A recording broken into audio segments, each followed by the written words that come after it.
வானாகி மண்ணாகி வழியாகி ஒளியாகி ஊனாகி உயிராகி உண்மையுமாய் இன்மையுமாய் கோனாகி யான் எனது என்றவரை கூத்தாட்டுவானாகி நின்றாயி என் சொல்லி வாழ்த்துவனே என்று அப்பர் சுவாமிகள் பாடுகின்றார். வானாகி வானமாகி, மண்ணாகி பூமியாகி, வழியாகி, வழி என்றால் காற்று என்று பொருள், காற்றாகி, ஒளியாகி வெளிச்சமாகி, ஊனாகி, ஊன் என்றால் உடல், உயிராகி, உயிராகினா உயிராகினான், உண்மையுமாய் உண்மையானவனாகி, இன்மையுமாய் உண்மை இல்லாதவனாகி, கோனாகி அரசனாகி, கோன் என்றால் அரசன், யான் எனது என்று கூறுபவர்களை கூத்தாட்டுவானாகி,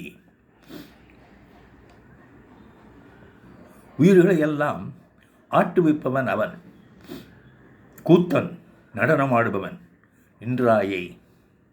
நின்ற தாய் போன்றவனே என் சொல்லி வாழ்த்துவனே, என்னை என்று சொல்லி வாழ்த்துவது என்கின்றார்.